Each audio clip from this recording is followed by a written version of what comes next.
এমনকি আমাকে অনেকবার পাবলিক বিয়ে দিয়ে দিয়েছে। তো অনেক রকম বাধা বিপত্তি আমাকে পেরিয়ে আসতে হয়েছে। তারপরে এখন ভালো লাগে যে যে মানুষগুলো আমার নামে নিন্দা করতো, যে মানুষগুলো আমাকে নিয়ে উল্টোপাল্টা বলতো, সেই মানুষগুলো এখন মানে আমার কাছের মানুষ হয়ে উঠতে চাইছে। বৃহৎ সম্মানে সম্মানিত হওয়ার পরে মনের অনুভূতির কথা। এরপর যাব সারা ভারতব্যাপী আলোড়ন তোলা অভিনেত্রী মই ডগরমণি টুডুর কাছে। স্নেহের পাত্রী ডগরকে তুমি করেই বলছি। দাদা সাহেব ফালকে ইন্টারন্যাশনাল ফিল্ম ফেস্টিভ্যালে সেরা অভিনেত্রীর অ্যাওয়ার্ড 2022 সম্মানে ভূষিত হয়ে তোমার অনুভূতি কি হয়েছিল? প্রথম আবেগ, প্রথম অনুভূতি আমরা এই মুহূর্তে একটু শুনতে চাইছি তোমার কাছে। পৈলোতে সালাম কোগে জোহার। আর abo eken do banu ka bona onate bangla tegiñ menia ar nore gongke tago sanam koge bangla tege ko mene tabona যাতে সানাম হর কো বুঝেও মা। সত্যি বলতে আমি যখন দিল্লিতে যাই তখন আমার জানা ছিল না যে আমি বেস্ট অ্যাক্ট্রেস হিসাবে অ্যাওয়ার্ড পাচ্ছি বলে। তো সেখানে গিয়ে সেখানের পরিবেশটাই আলাদা। আমি চুপচাপ বসেছিলাম, এমনিতে আমি চুপচাপ বসে থাকার মেয়ে নয়। এখানে আমার ম্যাডাম বসে আছেন, আর ক্লাস 5 থেকে 10 পর্যন্ত যার কাছে আমি ম্যাথ শিখেছি, লাইফ সায়েন্স পড়েছি, তো উনিও জানেন আমি ম্যাডাম একটু দাঁড়াবেন প্লিজ। ম্যাডামকে অনেক অনেক একদম, শ্রদ্ধা। আপনি আজকে এখানে এসেছে, আমরা খুব আনন্দিত। আমরা আনন্দিত যে আপনার ছাত্রী একটা ন্যাশনাল লেভেলে জায়গায় গেছে, নিশ্চয়ই আপনারও সেই অনুভূতিটাই হচ্ছে। হ্যাঁ, মানে আপনাকে ধন্যবাদ। আমি অনেকটা একটু ডান ফিটে টাইপের। ওখানে কিন্তু একেবারে মানে শান্ত মেয়ের মতো বসেছিলাম। তো যখন আমার নামটা ডাকা হয় আমার খুব ভয় করছিল, সাথে আমার ভালোও লাগছিল যে এতদিন ধরে যে কাজগুলো আমি করে এসেছি সেটার একটা মানে পুরস্কার পাচ্ছি আমি। ভালো লাগছিল, সাথে যেমন বললাম ভয় কাজ করছিল। আর তার সাথেও আমার মনে হচ্ছিল যে এটা শুধু আমার পাওয়া নয়, এটা আমাদের পুরো সাঁওতাল সমাজের পাওয়া। কারণ সেই জায়গাতে দাঁড়িয়ে আমাদের সাঁওতালি ফিল্ম একটা ওখান থেকে বেস্ট অ্যাক্ট্রেস হিসাবে পাওয়া, তো সত্যিই আমার ভালো লাগছিল। সাথে স্যার যেমন বললেন যে যেন দায়িত্ব আরও বেড়ে গেল, সেরকমই আমার মনে হচ্ছিল। একদমই তাই। ডগরমণিকে অনেক অনেক ধন্যবাদ এত সুন্দর অভিজ্ঞতা আমাদের সামনে তুলে ধরার জন্য, এবং বলবো তুমি যেরকম ডান পিটে সেরকমই থাকো, এবং আগামী দিনে সাঁওতালি ভাষার চলচ্চিত্রকে আরও আরও আরও অনেক বেশি সমৃদ্ধ করো। মাননীয় অতিথির কাছে আমার প্রশ্ন, একটু জানার ইচ্ছে ওনাদের জন্মস্থান, বেড়ে ওঠা, বাবা মা, তাদের পরিচয় এবং পড়াশোনার জায়গাটুকু।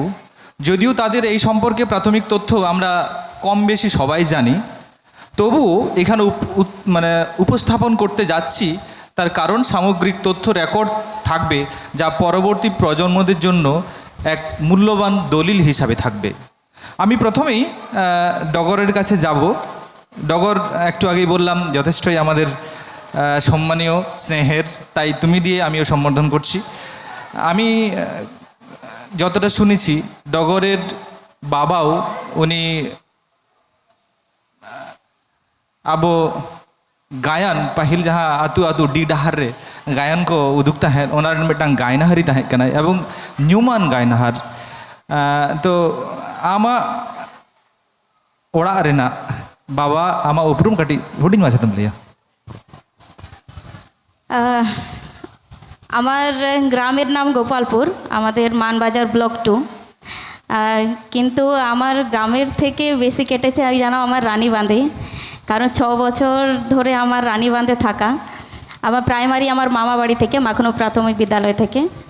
বাবা ভালো লিখতেন, অভিনয় করতেন ভালো। এখানে মা বসে আছেন, মাও ভালো অভিনয় করতেন।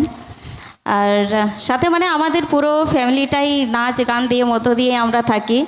যতই কষ্ট হোক আমরা নাচ গান কখনোই ছাড়িনি। আর 5 to 10 আমি পড়েছি রানীবাঁধ গার্লস হাই স্কুলে। আর এই মঞ্চ আজ সত্যিই আমার নতুন লাগছে, কারণ আমি এই মঞ্চে অনেক নাচ করেছি, অনেক গান করেছি। এমনকি 7-8-এ পড়ার সময় এই স্কুলে আমরা রবিবার ধরে আসতাম আর আমাদের অলচিকি শেখার জন্য, আমাদের স্ক্রিপ্ট শেখার জন্য। আর সাথে রানীবাঁধে আমি অনেক কিছুই করেছি, যেগুলো বলতেও ভালো লাগছে, আবার একটু কেমন যেন লাগছে যে কেন বলবো। সবজি বাজারে অনেক দুষ্টুমি করেছি, সবজিওয়ালাদেরকে খুব জ্বালিয়েছি আমরা। আর তারপর আমার HS ঝিলিমিলি হাই স্কুল থেকে, আর মাস্টার্স আমার বাঁকুড়া ইউনিভার্সিটি থেকে। কলেজ আমার কেটেছে পণ্ডিত রঘুনাথ মুর্মু স্মৃতি মহাবিদ্যালয়ে। মানে বলতে গেলে আমার প্রাইমারি থেকে শুরু করে এমনকি আমার জন্ম হয়েছে রানীবাঁধ হসপিটালেই। এবার একটু অন্যরকমভাবে ডগরের কাছে যাব।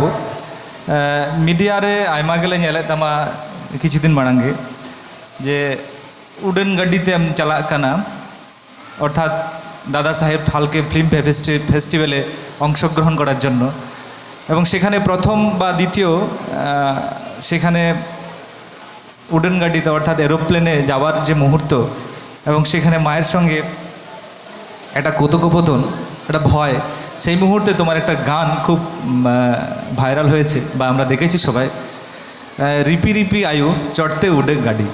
নোয়া মিক বার লাইন কাটি আঁজমা লেবে প্লিজ। আয়ু হয় সামাং রেগে মেনায়া কাটি উনি হয়। হ্যাঁ, মানে আমার সেকেন্ড বার ছিল ফ্লাইটে ওঠা, কিন্তু ফার্স্ট বার যখন উঠি তখন আমি মাকে না বলেই উঠেছিলাম। আর তারপরে সেকেন্ড বারে আমি ভাবলাম মাকে একটু দেখিয়ে দিই যে মানে এখানে কেমনভাবে কী সব করতে হয়। তো আমি পুরো ভিডিও কলটা আমি মাকে করেছিলাম, দেখাচ্ছিলাম। তো সবাই খুব আনন্দের সহকারে বলছিল ঠিক আছে সাবধানে যাস, কিন্তু মায়ের মুখটা দেখে মনে হচ্ছিল যে এই কেঁদে ফেলবে যে আর বলবে যে তোকে যেতে হবে না, তুই নেমে পড়। তো সেই জন্য আকাশপথে মায়ের জন্য একটা গান লিখেছিলাম আমি।